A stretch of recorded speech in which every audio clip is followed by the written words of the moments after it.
I hope you're having an amazing day so far. Happy Friday, guys.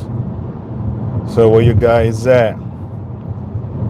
All right, tune in and let me know in the comment section below where you're watching from. So as you guys can see, I'm behind the wheels and I'm driving. So we're gonna have this conversation today. I don't know who needs to hear this, but I'm very, very convinced that all of us Africans in the diaspora, we need to hear this. This is very, very important. And this is a message that I hope people pay attention to. All right. Particularly to my audience. And, even further than that, I would also like this video shared so that more Africans out there become aware of what's going on. Because I know among us, there are those that don't really care about watching the news, or a lot of us are not even concerned about what is happening. They don't read books. They're not curious enough to learn geopolitical shifts or geopolitical events and things like that. History also is very important. So, yeah, but with the little bit of the knowledge that I have and the things that I've learned for the past couple of months or so regarding what's taking place around the world, I think it's worth sharing. Because I know some people, they like summary of what's taking place, because not that many people are interested in just sitting there in front of TV and listen to the cable news. All right. So I'm not here as an anchor or anybody, but I'm just trying to analyze what's happening and try to make it make sense with what I speak about on my channel. So everybody, welcome. If you're joining me from somewhere, let me know in the comment section where you're watching from. And also make sure you hit the like button as you join the chat, and I'll really appreciate it. Let's battle the YouTube algorithm to make it possible for other people to learn about this channel as well, because our objective is to have as many people on board as possible. So if you want to help me out, I'm not asking for your money because I got my own. All I'm asking you to do is to hit the like button. All right, I'm going to hang out here for a little bit until a couple more people join the chat, and then we'll get this ball rolling. All right. So in the meantime, if you're in the chat, let me know where you're watching from and give me a like while I enjoy the ride. Don't worry, guys. I'm going to park somewhere, and then we're going to talk about this more in depth. But in the meantime, I can, multitask. I can drive and talk at the same time. So again, when you join the chat, make sure you hit the like button. Make sure you give me the like, and I would really appreciate it. Thank you very much. And that's not enough. And I see two people in the chat, but I only got one like. So give me another like. And if you don't mind, share this on your social platform, whether on your WhatsApp or your Facebook, Instagram, whatever. So let's get more people on board. Let's talk about this. This is very important. These are very credible information that unfortunately sometimes people don't find value in it. A lot of people these days spend time on social media watching things that don't help you learn anything. They watch, people popping body half naked, all this type of crazy stuff going on the internet these days, but people don't really want to listen to things that are very important, things that could potentially change your way of life, people that could think the things that could potentially teach you valuable or source of information. Oh, thank you from hello to Kampala. Thank you from watching from Kampala. I love Uganda. I think we have a lot of things in common. Hey, speaking of Uganda, man, I I was speaking to a friend who, who's from Congo, but he grew up in Uganda. So because I watch a lot of YouTube videos on like a lot of Ugandan farmers and stuff, like the type of breeds and other things, and the intellects, the level of in which that they take in farming. It's so impressive that I want to collaborate with a lot of these Ugandan farmers, man. I'm just trying to figure out ways of how we could, create a network and probably do exchanges in terms of certain products that are agricultural products. You know what I mean? But that's something that I need to talk a lot about on my channel. But since I'm planning a trip to Kinshasa next month, I'm gonna figure something out. But thank you, man. Thanks for tuning in, and make sure to to give me a like and stay tuned. Okay, guys. So I'm not gonna wait for any more people, but with what I already have there, let's get this going. But come on, man. You literally listening to me as I repeat to hit the like button, and yeah, you still don't take any action. Like, come on. Oh man, this YouTube thing is it's like you have to beg people to give you a like. I'm not asking nobody for no money. I make my own money. All I'm asking you to do is to hit the like button. That's it. I got 2 people, but I only got 1 like. It's whatever. But anyways, well, guys, I want you to really pay attention to what's happening around the world. We are seeing more countries now joining the BRICS Plus alliance. If you're not familiar with what BRICS is basically an alliance that was formed between China, Russia, South Africa, I think Brazil, and there is one more country. So, but like this, it's way more countries right now, right? And then these countries are joining the BRICS Plus because they are opposing the way the West are doing things, the way the West doing business. Because if, for instance, you do something that the United States, as well as partners, like I'm talking about like the EU and all these other Western countries don't like, they remove you from from trading with the rest of the world. They basically isolate you. They basically like launch an attack on your economy. And this has been happening for a long time now. So now a lot of countries are standing up against it. Things that has happened recently which shocked the world is the ability of China to bring together Iran and Saudi Arabia to unify. Brokering that deal means a lot more, because keep in mind, the United States of America benefit a lot more on the conflicts between Iran and Saudi Arabia. And basically the politics that these Western power have led since the end of World War II is basically dividing countries, creating conflicts, and then making sure that the conflicts are endless. And then that's how they take advantage of the conflicts to come in and justify their interventionism, or justify why they should, or just basically sell weapons to both parties and to just keep the war going forever. And then they make a lot of profits off of that. So these countries are starting to learn more. And as this developed, we're seeing the anger is increasing within the West. So United States dollar is the world currency, right? It's the world reserve currency. But a lot of countries now are basically ditching the US dollar to trade in their local currency, and having deals with their trade partners to have a different currency as like their way of settlements through these trades.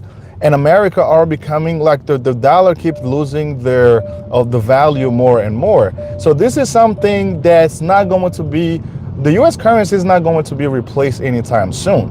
It's going to take some time.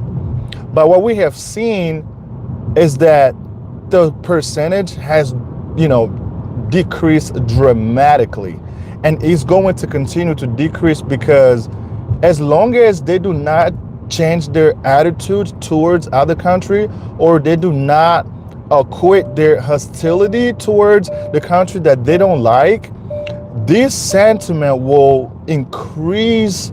It will continue to increase by day, and we will continue to see more countries joining the BRIC Plus, thus detaching themselves from the West. Because why would they do business with the West? Because when you're doing business with the West, basically they want you to be their puppets. They want you to listen to everything they say. They want you to bow in front of them. If they don't like one of your partners, they want you to join their side, to hate on your partners. And that's not how things should work. Countries should have more freedom to decide who they want to partner themselves with. So if the United States has enemies, they expect all of their partners to be enemy of that country too. So remember what Nelson Mandela said: the enemy of your enemy is my friend. Just because you don't get along with such individual and you cool with me, you should not influence me into hating them. Maybe there are some issues between you and him based off of your belief that's creating more problems with you, but that has nothing to do with me. As long as I'm cool with that person, I will continue to be that same way. You know what I mean? But what I'm trying to communicate with you through this live stream is not only the fact that the West is collapsing. The West hegemony is at risk. Since the end of World War II, we've seen now countries are waking up. And Africa is not remaining behind either. African countries now, I heard on the news a couple of days ago that Nigeria now wants to join the BRIC Plus. Because if you pay close attention, a lot of these countries almost around the world, but more specifically in Africa, where there is instability, like in Nigeria, all the Boko Haram and all these other terrorist armed groups are sponsored by the US government. They all are sponsored by the US government, but they justify, like, they come in and then talk about things, and then they do the total opposite. They benefit more from this instability. That's how they build their hegemony, and countries are seeing that China, Russia, Brazil, and all these other countries that are working on one single currency, which will be, by the way, backed by the gold, right? Which means real money. They not about to influence their politics over nobody. All they want is that there is fairness in terms of doing business, and then there is mutual respect towards one another. And then if, like, you can choose whoever you want to do business with, but they want that to be of everybody's interest. They're not interested in, destabilizing any country. They're not interested in starting wars. They're not interested in any of that. But however, they're still building their military to be so powerful in the event that their territorial integrity is threatened, so they are able to defend themselves. And that's exactly what Russia is doing now. I don't care what you believe in. I don't care what you think but I believe Russia is justified to use force against Ukraine. I think Ukrainians here are the victim of the Western ideology. They're the victim of the way of the West of doing things. The West is using Ukraine in combating the emergence of Russia. They know that Russia is a bigger player in the world. It is a powerful country.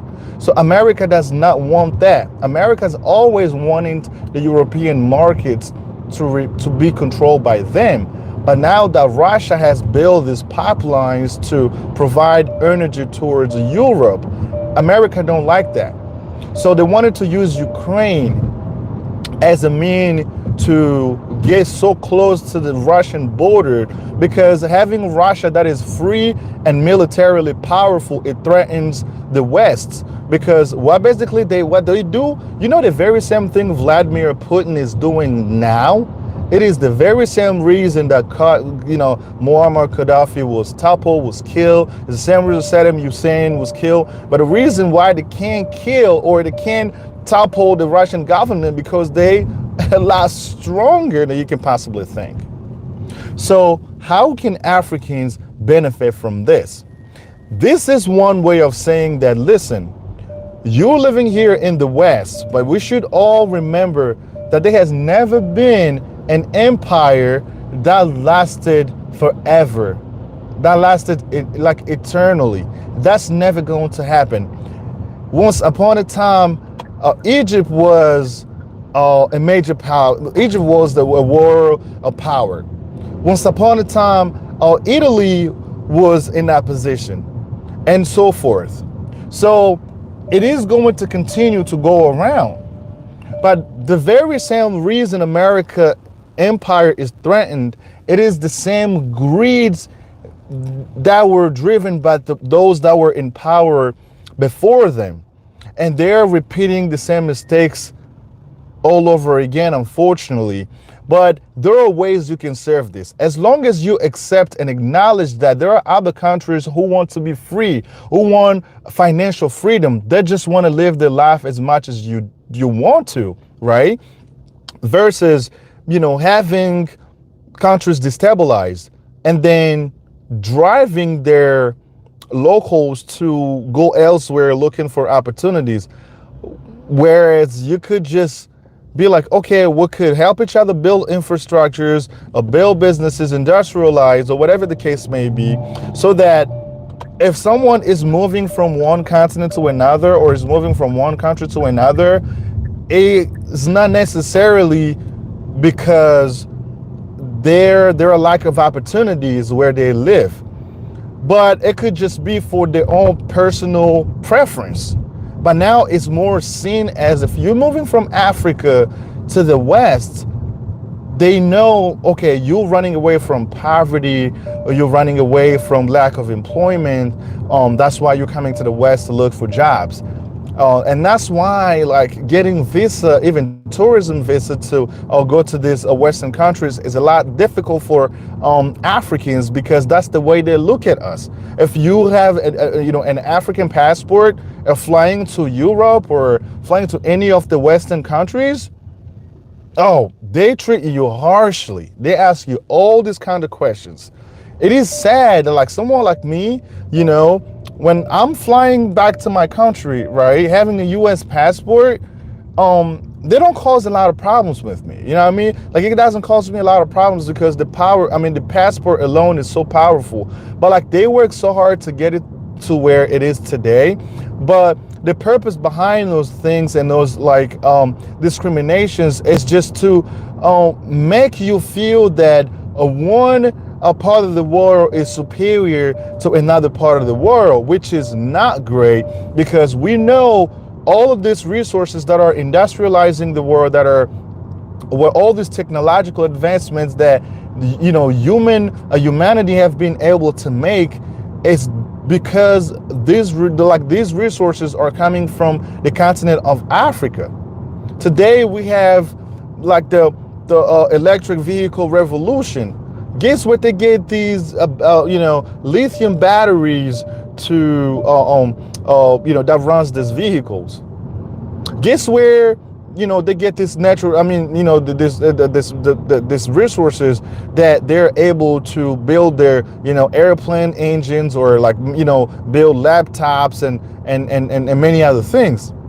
These resources are coming from Africa, but then they never bother to share this type of information on news media. You know why? Because they don't want their people knowing about it. They keep people under the impression that everything that they have been able to accomplish so far through our history, they've done it alone. They've done it single-handedly. But one thing that they don't share is that these resources are not even originally from their countries. They're coming from somewhere, because they always made wealth off of other people's efforts.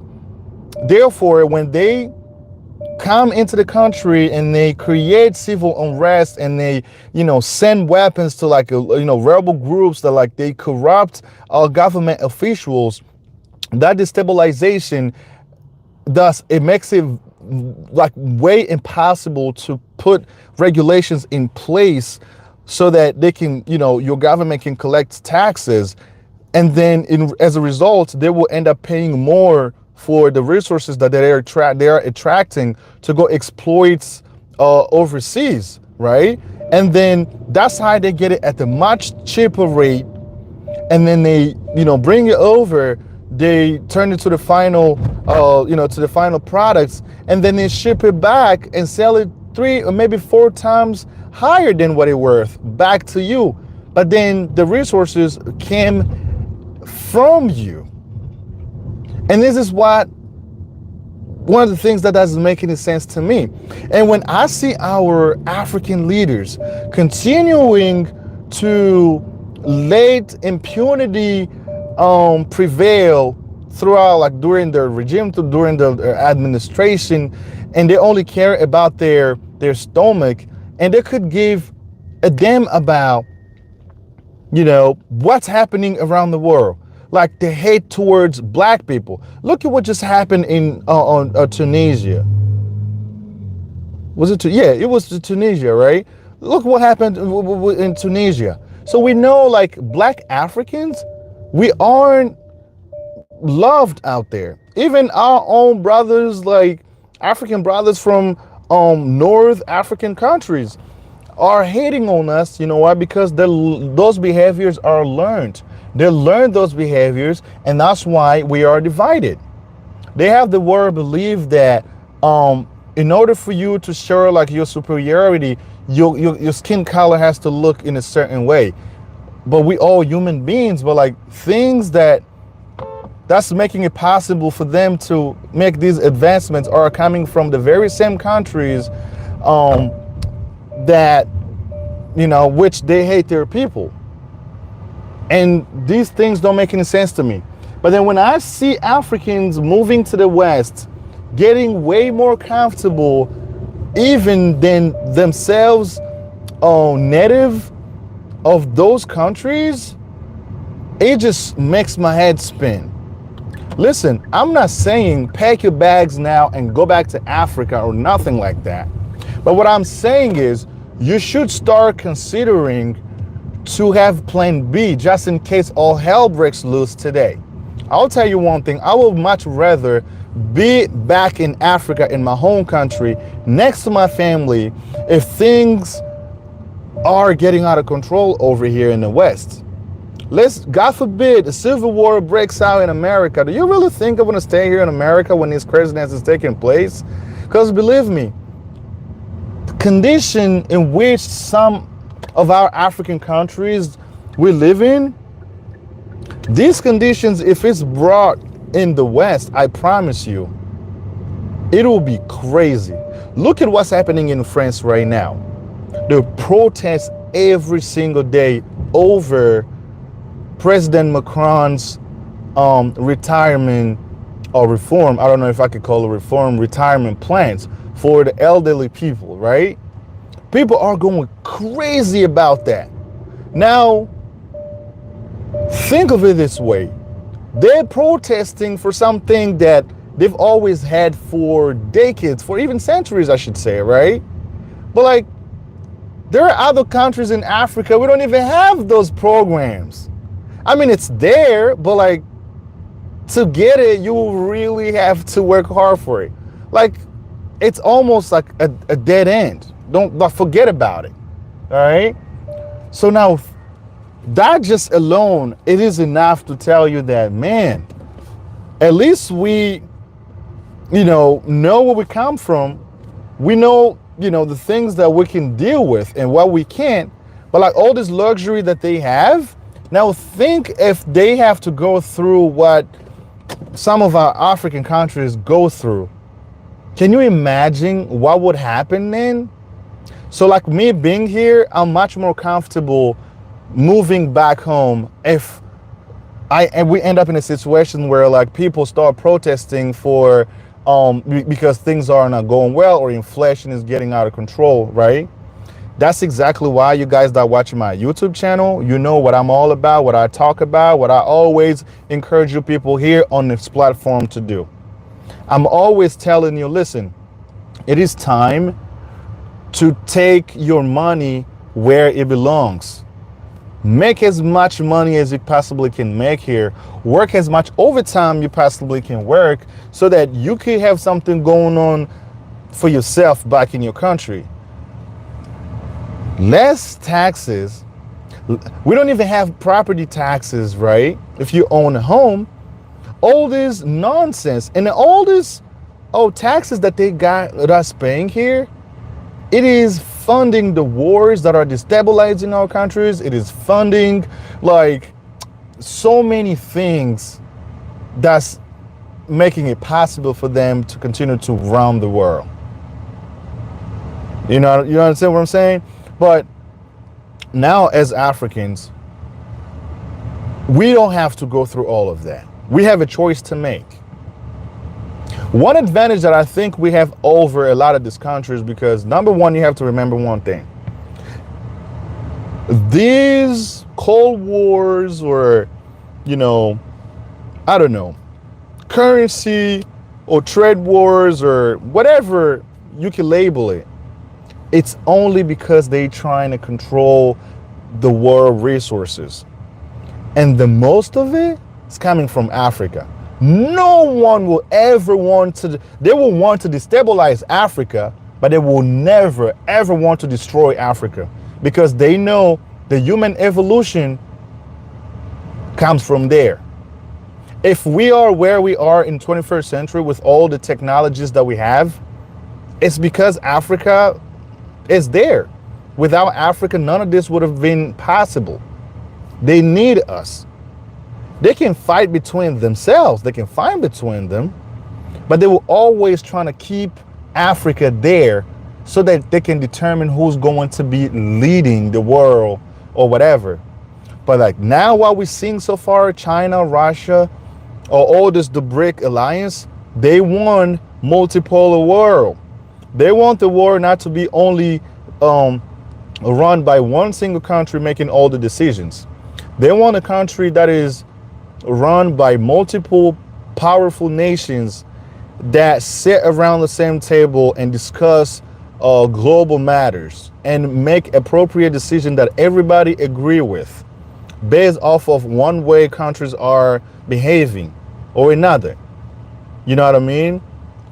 Imagine that I don't know if you really want to live in this world. I don't know if how many of you out there are happy moving from your country, moving to the West from your country, and also telling everybody that you hate your country so much. A lot of us here would want to move back to our country. Now think that your country is doing so great, and then they start choosing their partners based off of their belief, based off of what they have in common and the interest that they can enjoy, from one another. And then just one country, because it's an enemy of the country that you're trying to partner yourself with, and it stands up and say, you know what, you're not doing all business with them. You're not trading with them. If you dare to trade with them, I am going to remove you from the SWIFT system, and then you're not going to be able to do business with anybody. And when that happens, guess what? Your economy, it goes to hell. People start suffering. Civil unrest starts. And that's what they want to see. What if we have a system that can prevent all of that? Which is seeming more to me like is what Russia and China wants. They don't care about your politics. You can run your country the way you see fit. What interests them is what we all have in common. They want something that you have. We can do business. We can talk about it. They bring the tools, you sign contracts, and then boom, you're in business. That's what they want. They do not want to have any type of political influence over your country. They don't care who gets to become a president, who gets elected. They don't care about none of that. But the West, they want to control your politics. They want to control your natural resources. They want to control everything. But with this alliance the BRICS is building, yes, the interests are always going to be there, because governments, they're all after interest, but in a manner that is more mutually respected. They're going to respect your decision. If you decide not to do business with any of these countries, they're going to allow that.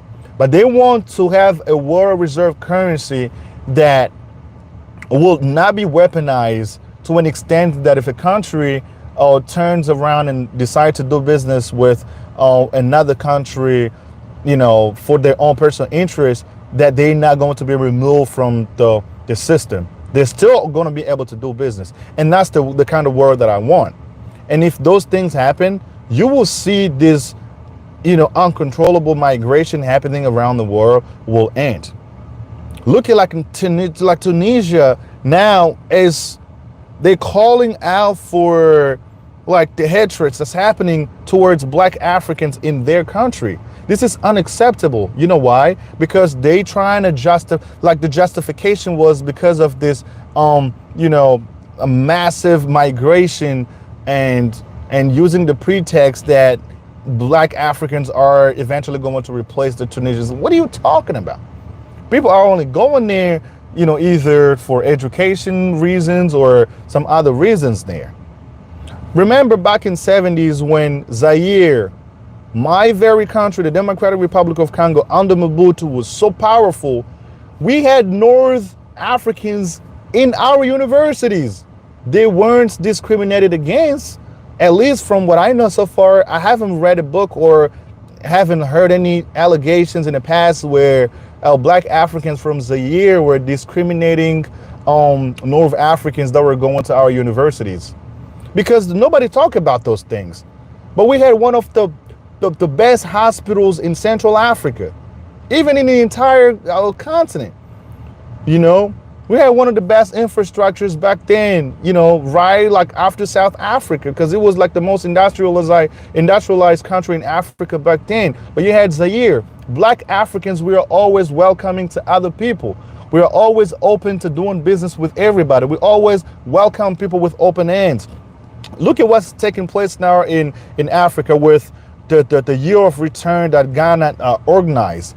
Look how many African Americans have moved to African countries, including white and all other nationals that are pouring into West African countries in mass. How many allegations have you heard that, saying that Black Africans are after African Americans or after other nationals because they either, xenophobia or anything like that? None of that. You know why? Because Africans, naturally, if you're African, you have a sense of, hospitality in you. It is natural. We're born with that. We accept everybody. If you see in another African countries, carrying out hatred towards another African countries, that is a fake African. So these are things that we have to keep in mind. So to get back to the subject and to say that whatever you're doing here in the West, it's fine. That's your life. But what I'm asking you to do is to start considering the plan B. It's to start thinking about plan B. My plan B, as soon as I realized what was going on, I didn't hesitate. I jumped right on the board. I jumped on board with farming ideas, with entrepreneurial mindset, and here I am today. Pig barn is complete. I got more things on the way. Trees are being planted as we speak, and I promised a video on that. You just gotta bear with me because I gotta work. I got a lot of things going on. I'm trying to accommodate everything. I gotta edit video on my own. So this is the reality of a small YouTube channel, guys. If we get bigger, with your help, of course, if you spread and share my videos out there and let everybody what's going on this YouTube channel, maybe one of these days we blow up and then we'll hire an editor and then we'll have more video consistently. And why not? If YouTube works out and I start making good money on YouTube, that'll be the last time we're talking about coming or staying even here in America. I talked to you about this more over and over, that the reason it keeps bringing us back here in the West is because you do not have like a permanent or like a reliable source of income in the country that will keep you there for a long time. And now I'm working hard for it. I've been working hard for the past couple of years to make that happen. And this trip that I'm, taking next month is going to determine a lot of that. So you guys stay tuned, because I'll be sharing a lot of things when I'm on the ground. I don't want to spoil anything, but just stay tuned. All right, I've been talking nonstop for like the past 35 minutes. Let me grab the comment. Let me grab the section. The comments here real quick. All right, I saw that the chat was going a little crazy today. Everybody's active. So listen, thanks for being here. I love having you guys on board. I love when you guys are, commenting and letting me know where you're watching from. This really means a lot. I got 2 people watching from Kampala. I love you, my Ugandan brothers and sisters. Just sending so much unlimited love to you guys, man. You guys are the best. You guys mean a lot to this YouTube channel. So continue to watch my videos. I really appreciate it. So let me see here. Salute, brother. All right, Black Americans, treating Africans in America. Black Americans treating Africans in America. Well, I wouldn't be able to answer that question without being biased. But if I have to try, like, I'll tell you one thing. I have a lot of African American friends, man, here. Those that I have as friends, they treat me really good. They treat me nice. They respect me, and they've learned a lot from me, because they have the perception of Africa as jungle. Like, I've helped bridge the gap by Googling things and showing videos. I even, referred other, African YouTubers that are, world travelers that travel around, Africa and African countries, like Tayo Aina. I don't know if you guys watch him. I send people links. Go watch these videos. Watch these videos. You will learn what Africa is all about. And that's the least I could do, because I didn't really find another way to put Africa out there, because back then I didn't have a YouTube channel.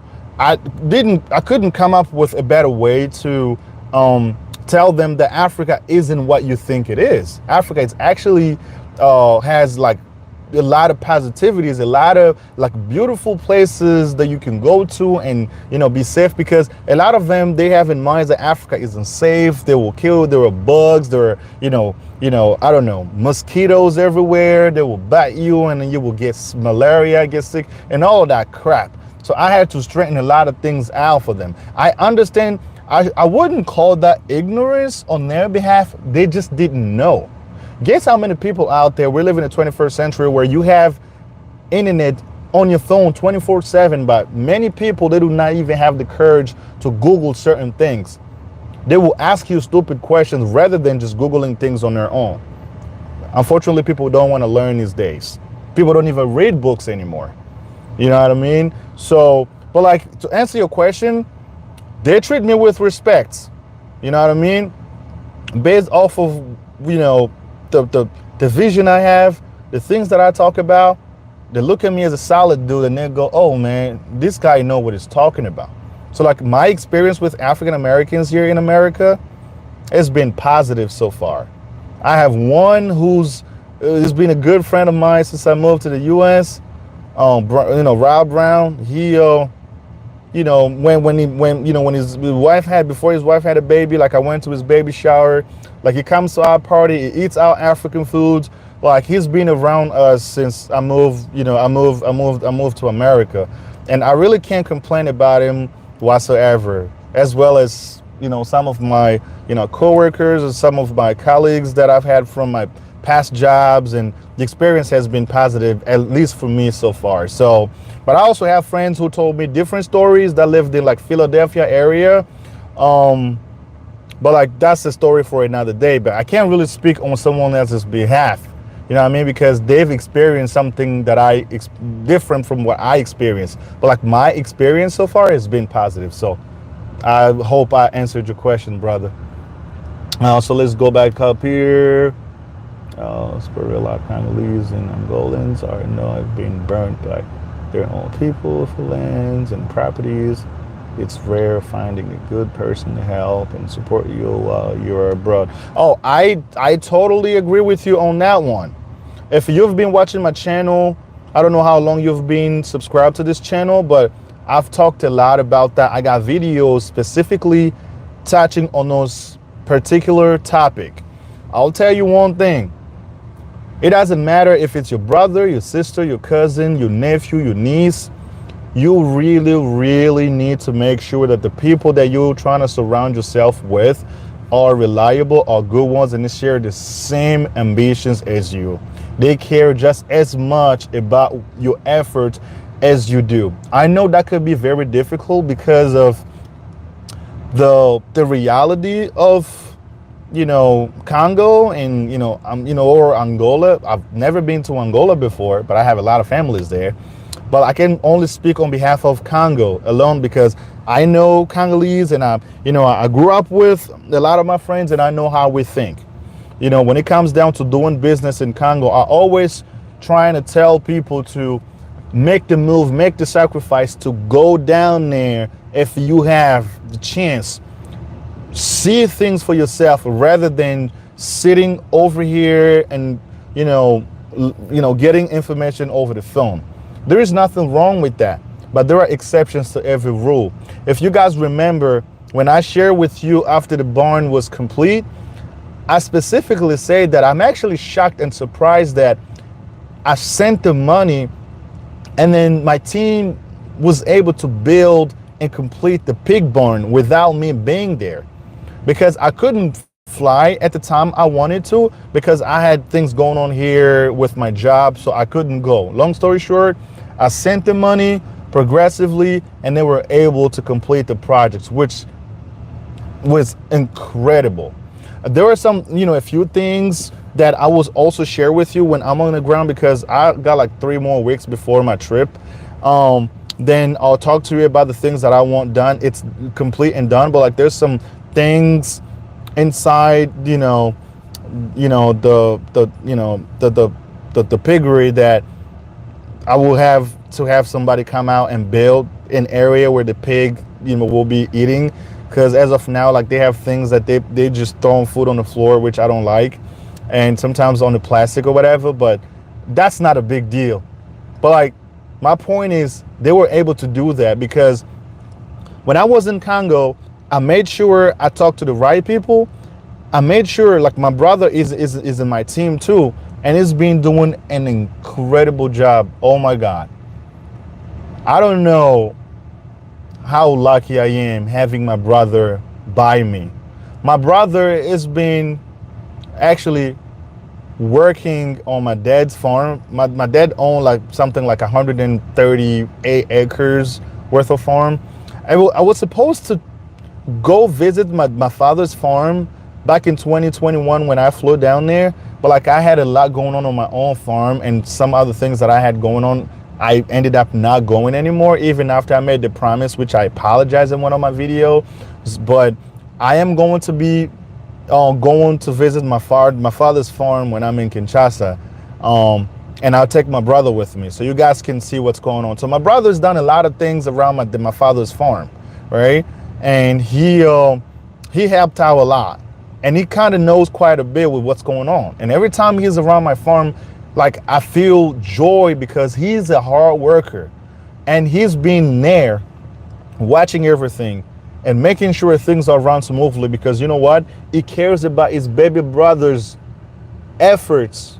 The sweat that I break here to send money back home, he feels that. He considers it as his.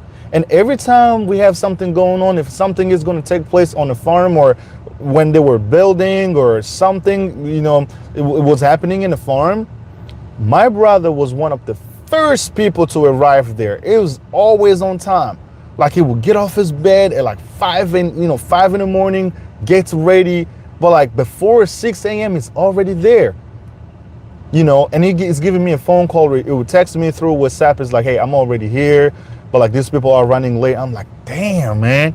So like that alone meant a lot to me. And My other guy, he's also he wasn't in, um he helped me acquire the land, because when I purchased the land, my mom, I was here, my mom, did everything with him, so he facilitated my land acquisition. So he's on my team too. It's been helping me out a lot, like a lot. Even like the network, just like the surrounding farms, if my name is getting out there, is through him. It's because of him. He's been talking about my farm, and people have visited and are like so amazed by what I have done so far, right? But like myself, the vision that I have and things that I want done on my farm, I am not even halfway there yet. But that brings hope and joy into my heart to continue to do more than what I have done so far. You know what I mean? So I think I went a little bit off the subject there, but let me get back to your comment real quick. Yeah, I mean, I think that's what's happening. You just have to, find the people that share the same ideas as you, the people that care just as much as you do. And sometimes it's very important to talk to people too. Sit down with them, tell them the reality of what we go through here in the West.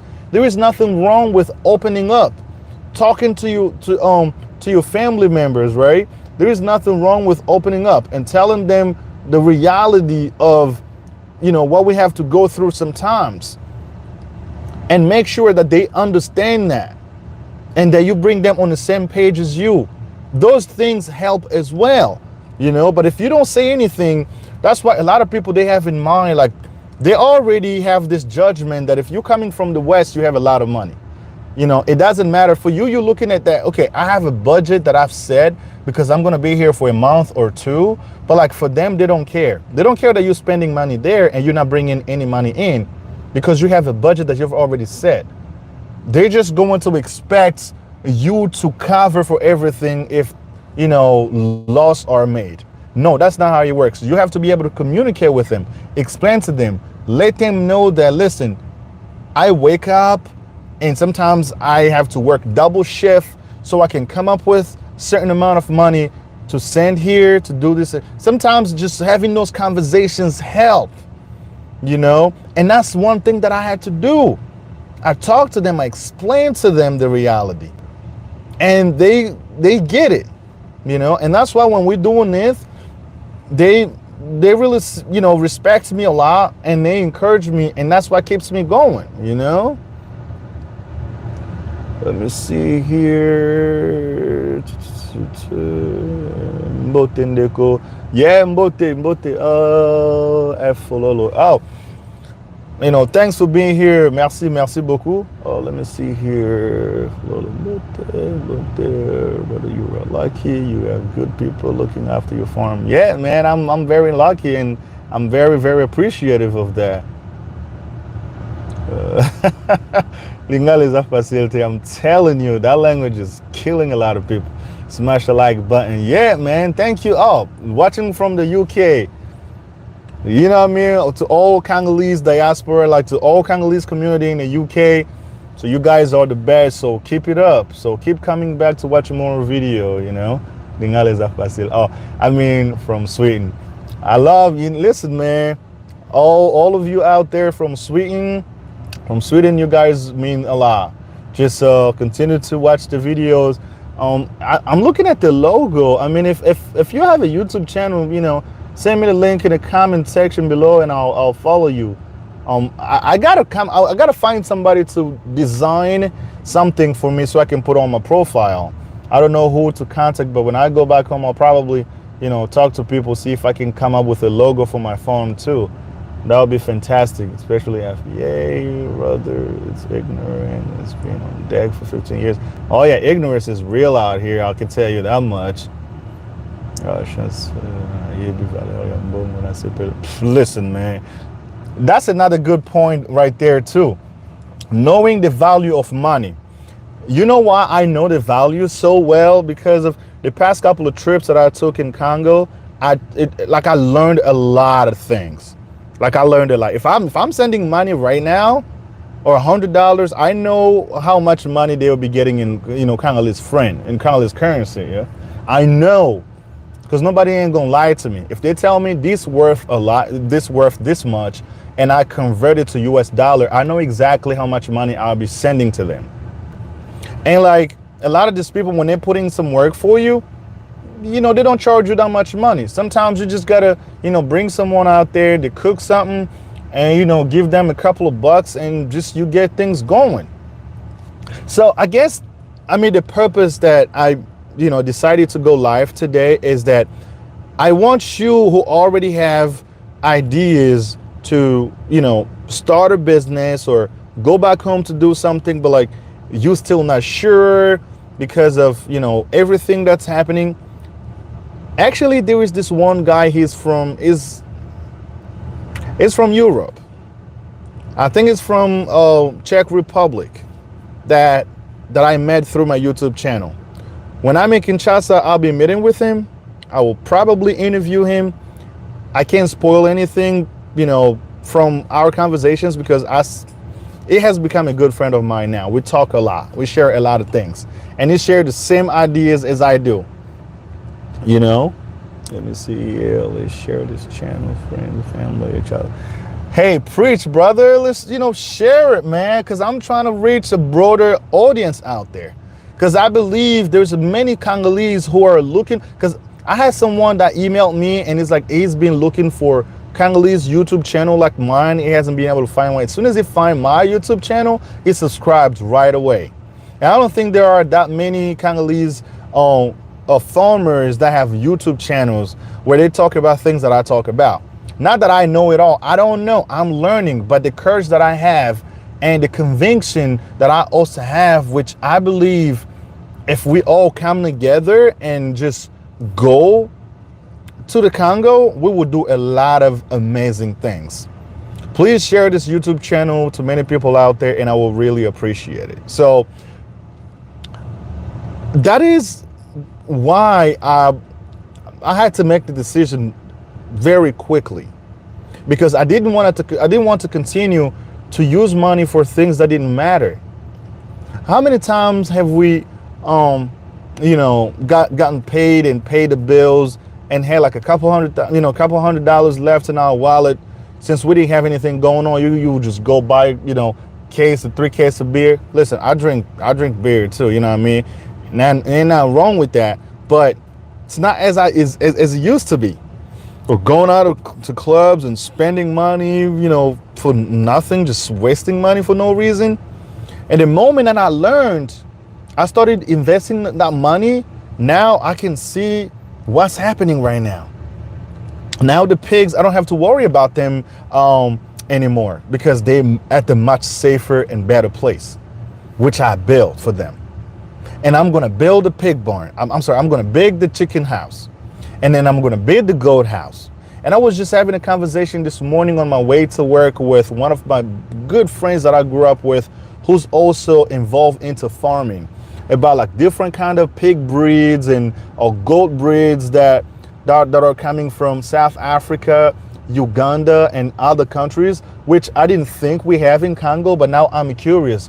He said that he will go and send pictures, but maybe when I'm there, we'll just go to the different farms to see if I can get like better breeds for my farm, because someone asked me to make a video about different breeds and like best breeds, like pig breeds, because they're trying to get into agriculture too. Into pig farming too. So I have those ideas lined up, which I am going to be sharing with you guys. As long as you stay tuned, you will learn about all of that. My brother-in-law bought a farmland in Chile. I'll definitely share your channel to him. Oh, that would be fantastic. And if I'm there and it's in Kinshasa, I'll be like, pleased to meet him. Thank you very much. Thank you very much. I really, really appreciate it. Brothers and sisters, I want you to get this. There is a lot of money to be made farming in Kinshasa or in Congo in general. There's a lot of money to be made. Make no mistake. There is a lot of money to be made.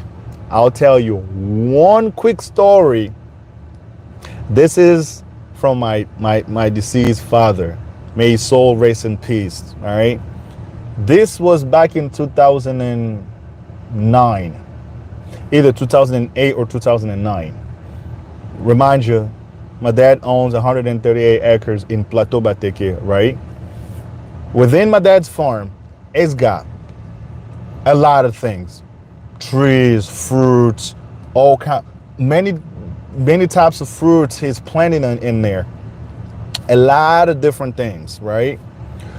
And then my dad was also into like the tractor trailer business too, where like they were going to like different provinces like Bandundu or Congo Central, buying agricultural products, many different crops, and then just transporting them to the capital and selling them, and they were making a lot of money from it.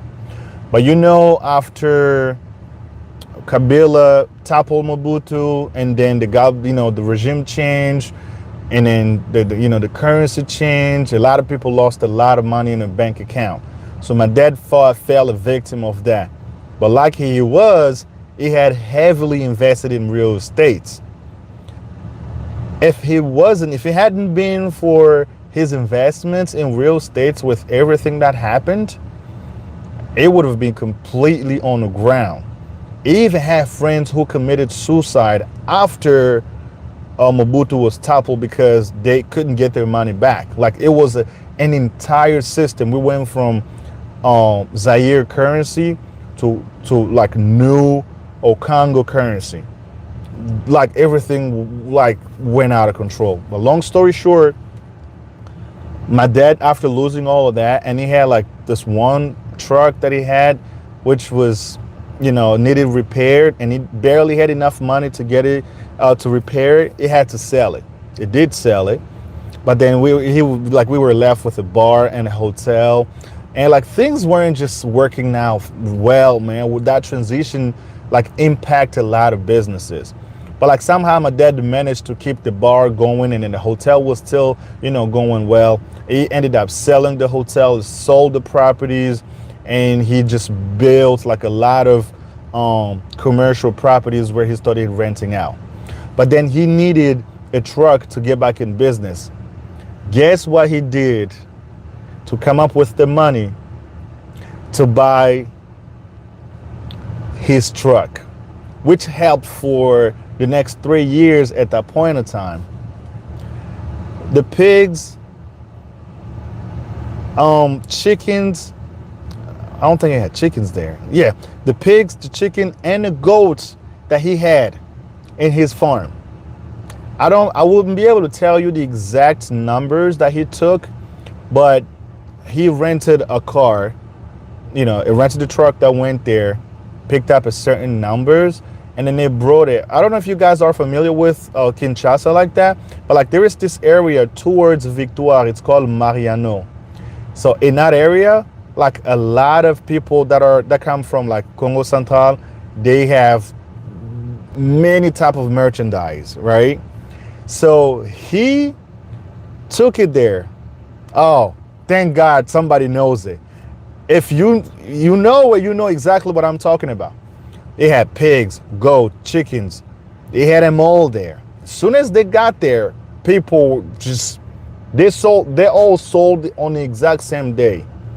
He had enough money to buy it because my oldest cousin in Matadi, he has a lot of money. So like he used to go to Europe, he'll buy his cars, send it through the airports.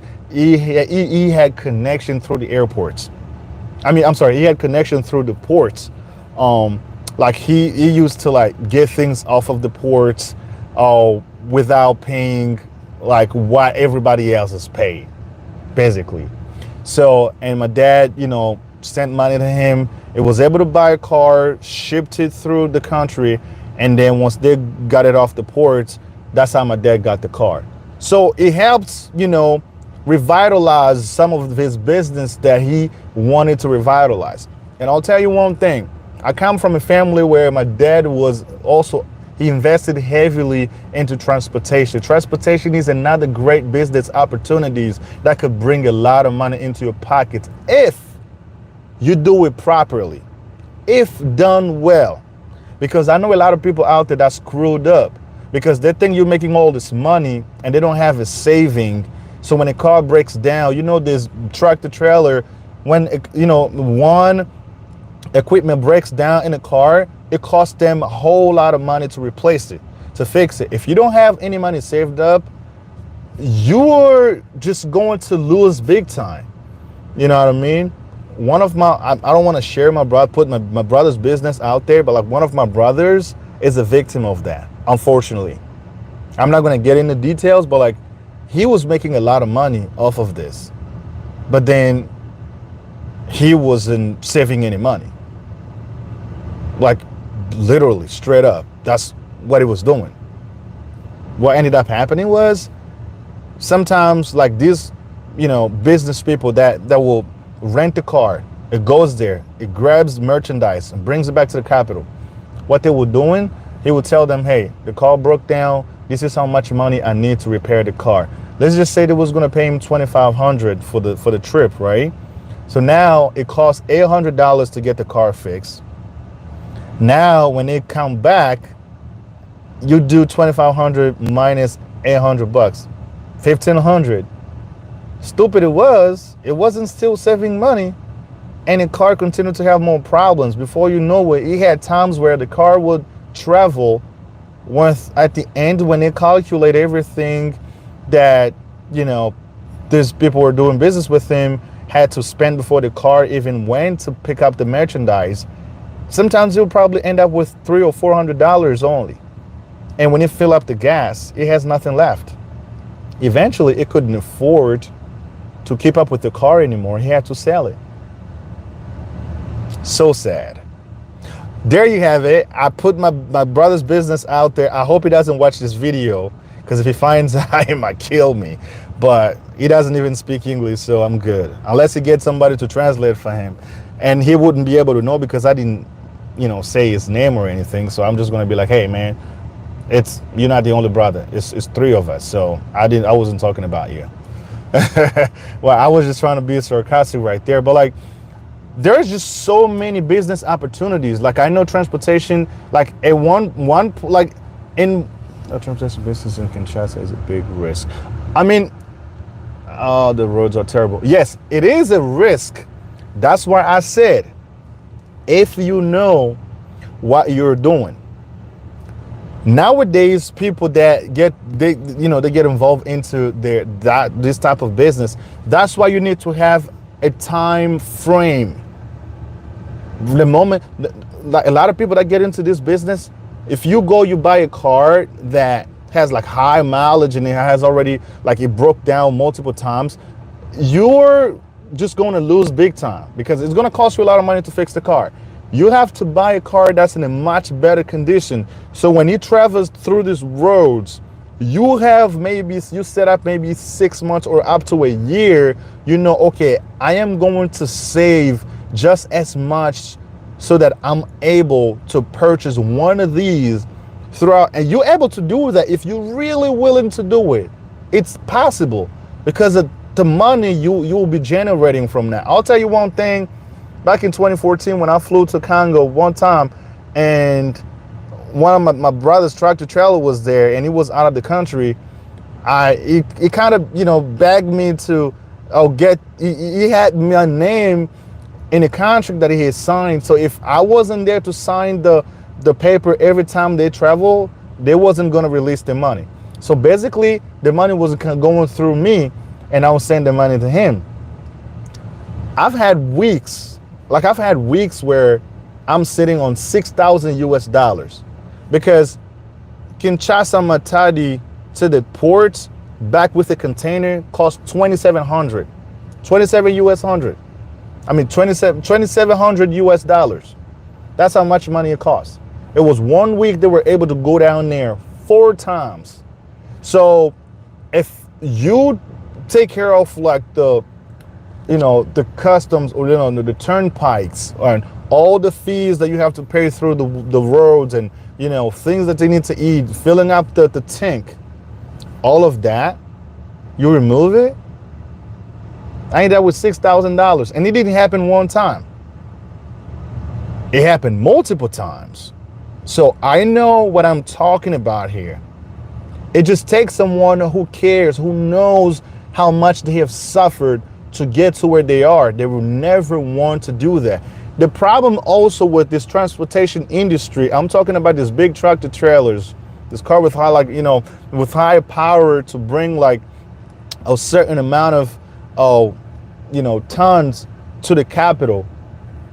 The biggest problem is you have to set rules through these drivers, because what happens a lot of times, like these drivers, they would overload the car above its capacity, and that's what end up killing a lot of trucks. If you put someone in place that can really, really make sure that doesn't happen, that will benefit you a lot.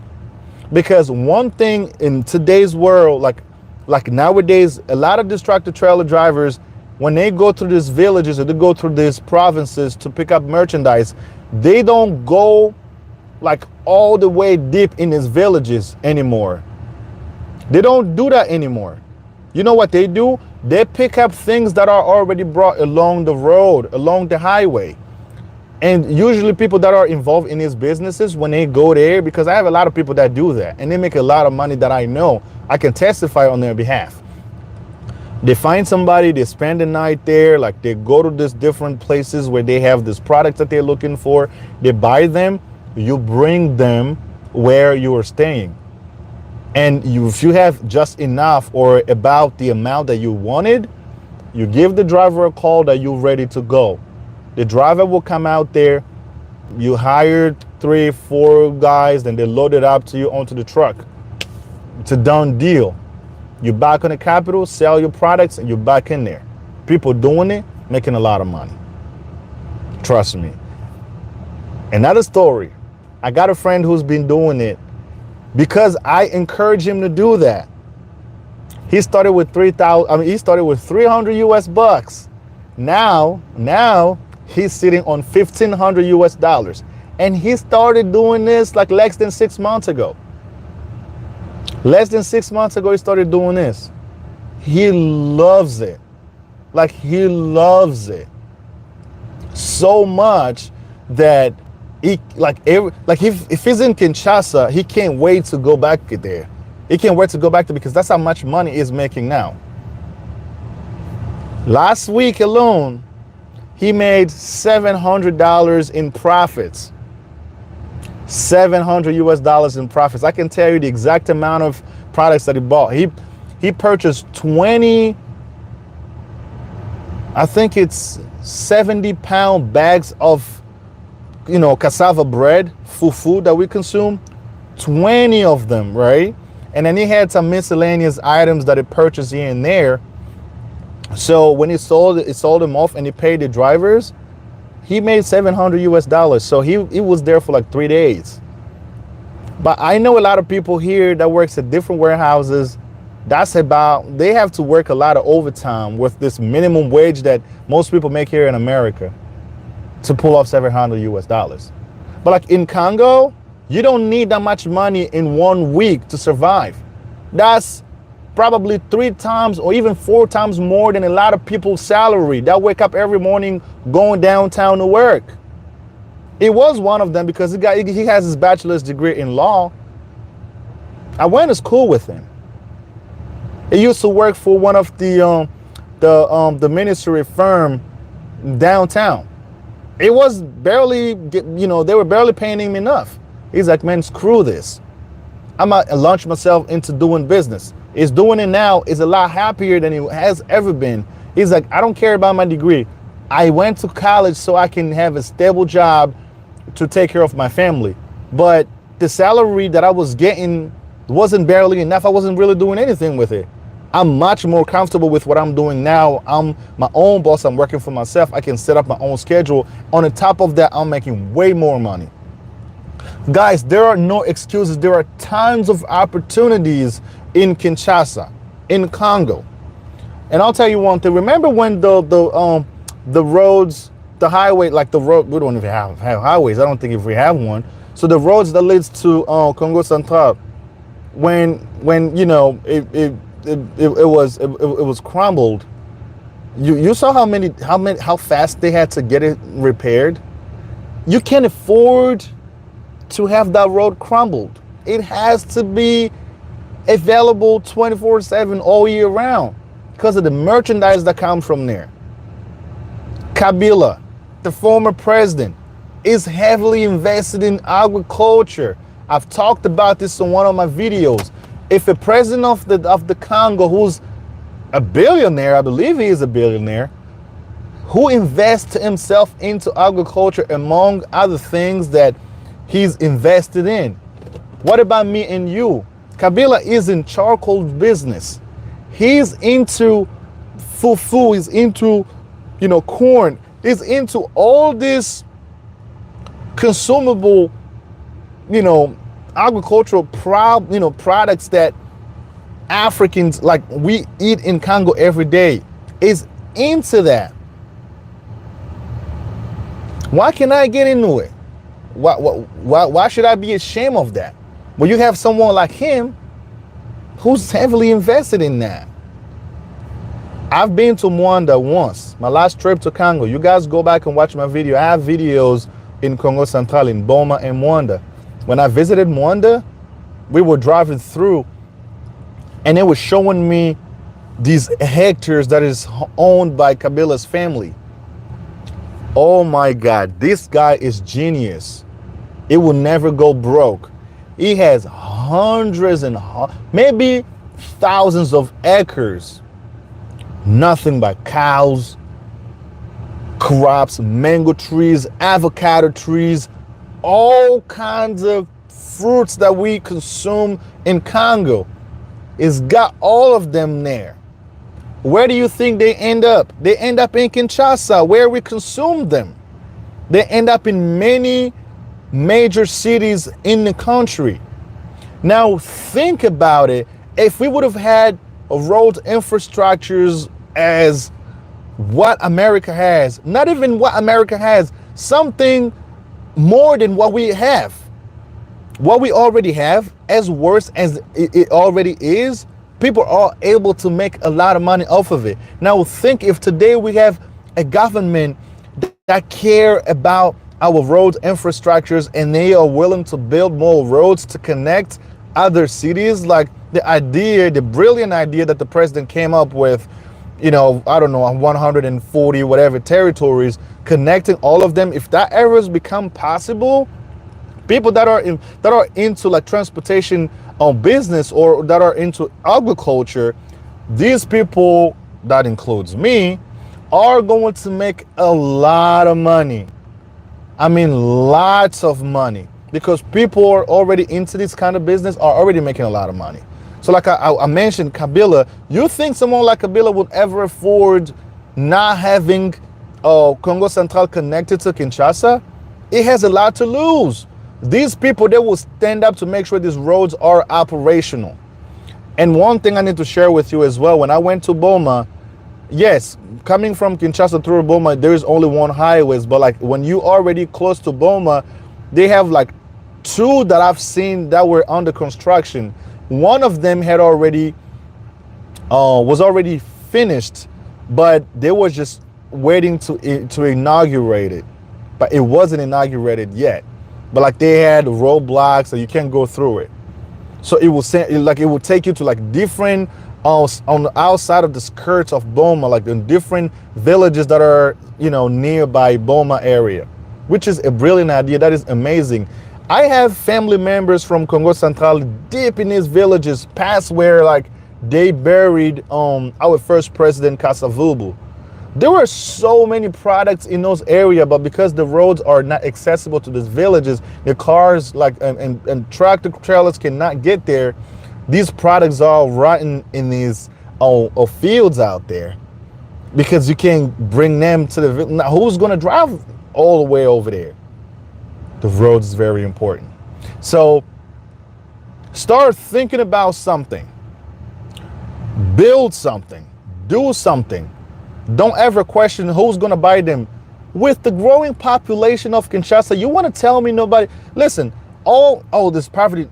No, screw that. People all ask yourself this one question. If you've traveled to Congo a lot, like, people don't have jobs, they don't have money, but how did they manage to buy beer and having a good time during the weekends or even during weekdays? I go to places during weekdays, people are still filling up bars and having drinks. How do they come up with the money? That is not for you to decide. People do things, their household, they make money. And that's, unfortunately, that's how the world is run. When you bring the product to the markets, people like it, they're going to buy it. Yes, they are going to buy it. Don't question who's going to buy it. No. You start, you will see people will purchase them. They will buy them. Don't question who's going to be my customers. No, there are customers already out there. You just have to bring to them what they're looking for. Like, for me, I won't fail.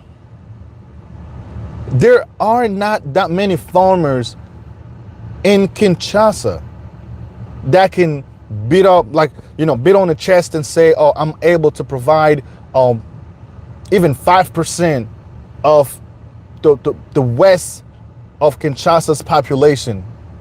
No, not a single one. We don't even own a dairy farm, for God's sake. I was talking to a guy that also found out about my YouTube channel, who wanted to know if there is anybody that I know of who, who's doing dairy, farm, because he's Congolese, but he owns a farm in South Africa. Excuse me. He owns a farm in South Africa. He has a dairy farm and everything, but he would like to bring that in Congo Kinshasa, right? And I told him, you should, because you're going to make so much money because you're going to be the only one.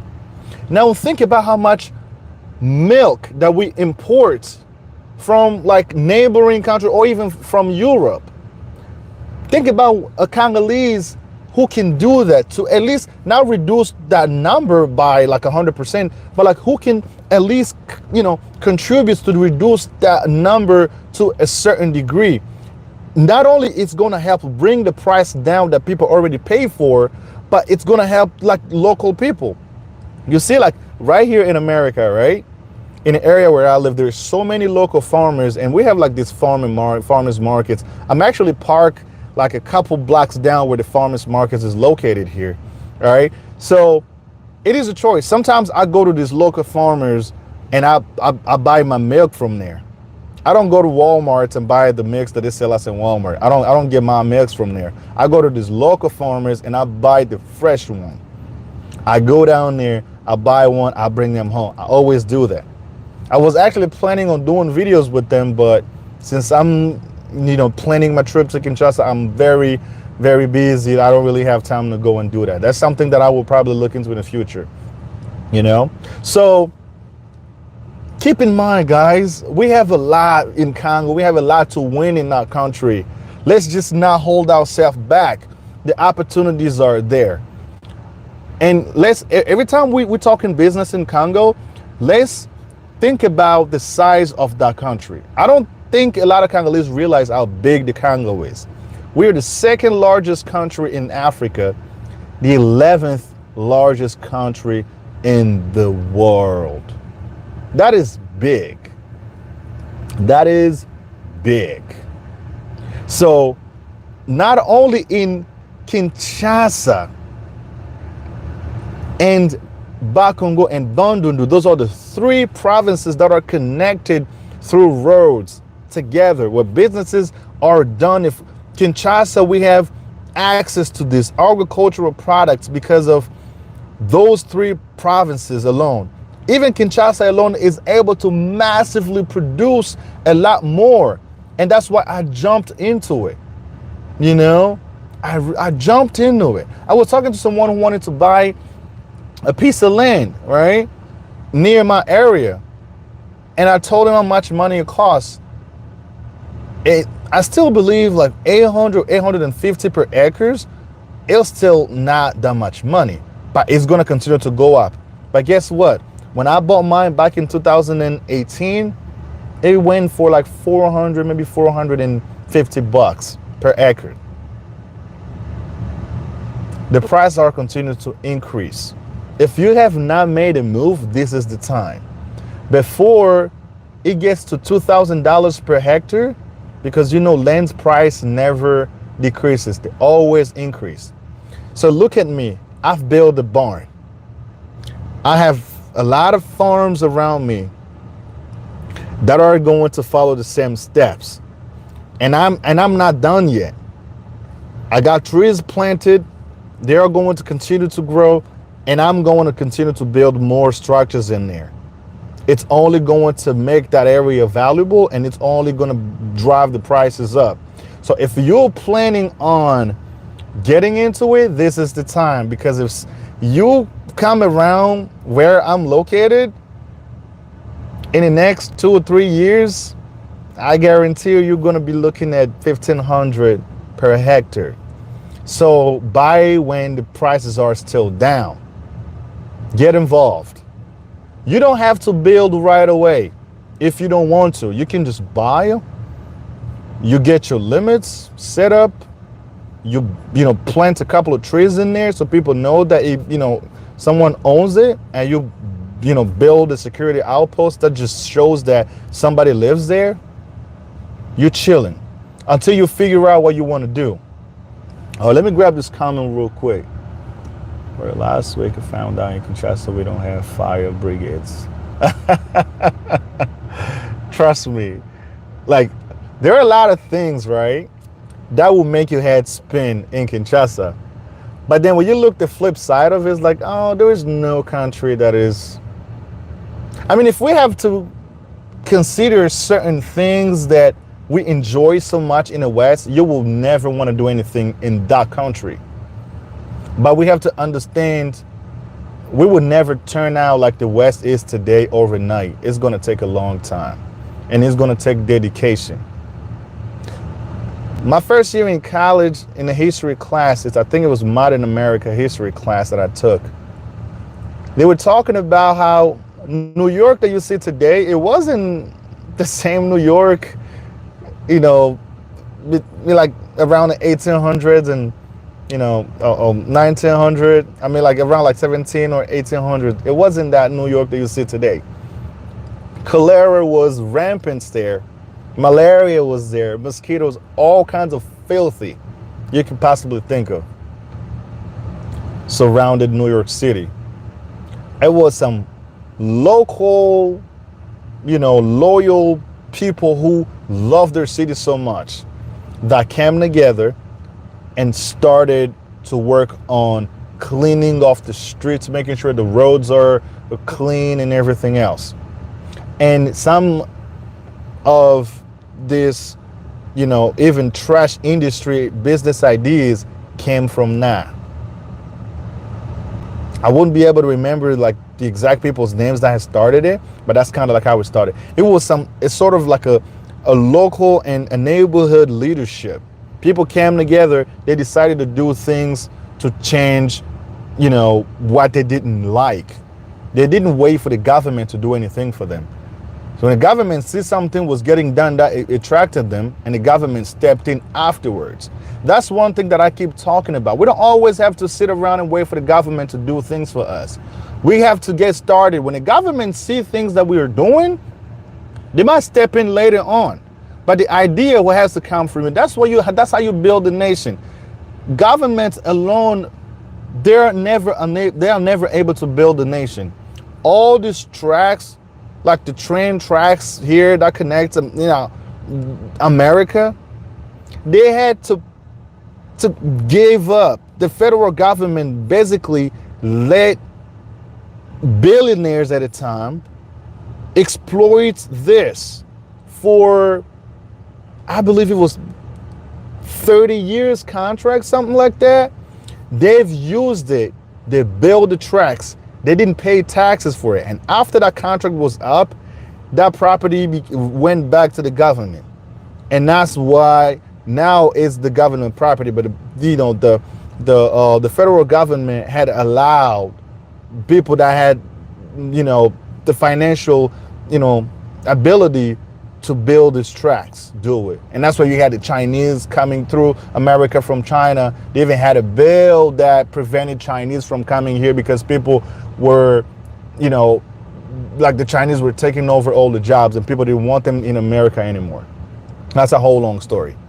And that's why I keep preaching on my channel, don't wait for the government. The government will not do anything for you that benefits you. The government officials, they also have interest just as much as you do. They just want to enrich themselves. They want to live in mansions, drive sport cars. They're not going to change anything for you. But if you make money and you're one of those dirty people who wants the House of Representatives to enact laws that only make it possible for you to make more money because some people are just greedy, you would do it with money, because money basically controls individuals. People nowadays, they don't have morals, including politicians, people with masters and PhD degrees, doctorate degrees, are doing the most atrocious things to people that vote for them just for money. It doesn't matter if you're an African politician or here in America. Everywhere, people now don't give a crap about you. The only people that can change things around you, it's yourself. So don't wait for nobody else to wait until somebody else do it for you. You do it for yourself. Do it because you believe it's possible. You believe in it. Take the time to study and learn the patterns. Today we enjoy the infrastructures that we find here in the West so much, but the people who have sacrificed their lives for it, who fought for freedom of this country, are long dead. They probably never saw America that we enjoy it today, or the West that we enjoy it today. The people that make the sacrifices passed away. You could do the same thing too. I'm not telling you to go and tell President Tshisekedi to go fuck himself. Excuse my language. I'm not asking you to do that, but I'm asking you to bring revolution to things that will create employment for the younger generation. With the little bit you can serve, you can help serve the community, you go ahead and do that. Today we have this phenomenon, Kuluna, taking place because a lot of these young buds, they don't have no better place to be. They don't have nothing good going on for themselves. They don't have no other means of making money. They're jumping people. Don't think, oh, that country is... No. If we had the right to bear arms just as it is here in America, those Kuluna would never use machete. Why would they want to use machete if they had access to guns? Don't you think people get robbed here in America? Don't you think people don't? I have a lot of friends that had guns pointing to their heads because they were just delivering pizza on the side to make extra cash, and they show up to deliver pizza. Next thing you know, somebody comes out with a gun and points a gun to his head. It takes all of the tips that he made throughout the day, takes the money, and just ask him to fuck off. It happened a lot of times. I had a friend who almost got killed like that. It took him that because we kept telling him, yo, you need to get out of Philadelphia, yo. You need to find a spot down here in the suburbs somewhere and get you a job. He didn't want to listen to us until that happened to him. You know why? Because in these areas, there aren't that many jobs around. And a lot of these young kids, they don't even graduate high school. All they do is just gang banging. And they think hijacking people's cars is a cool thing to do. You know, making all the dumb decisions, doing things that, I don't know. It happens here in America too. That's why I'm telling you, there is no safe place. Every country got pros and cons to it. We have to start showing people that we love our country. We have to start to learn how to love where we come from. My best way of doing that is about what I'm doing now. Building my farm, encouraging y'all to start your businesses too. If farming is something that you enjoy, you appreciate to do, welcome to my world. If you're into some other stuff, you got my blessing. Go forward, get it done. But keep in mind, if you don't do it, nobody else will do it for you. It's been an hour and good 30 minutes me hanging out with you and talking to you about this. I appreciate you tuning in, man. This really means a lot. Continue to watch my video. Continue to support my YouTube channel. It really means a lot. Share this with a friend. Share this YouTube channel. It will come a long way. Thanks again for tuning in. Stay tuned because I got a video that I'm going to release to you guys at least before I fly to Congo. If it happens, I'll be very glad. If it doesn't happen, I promise I'll be maintaining it because I got the footage. I just have to finish the editing and publish it. I got 3 more weeks. Probably in the next week, I'll be, packing my bags. I'll be getting things ready to go, and I'll keep you guys updated on how everything goes. So if you're going to be in Kinshasa around that time, hit me up. Maybe we'll get together. We'll talk business. And yeah. So thanks again for tuning in. Until the next one, I'll see you guys later. Peace out.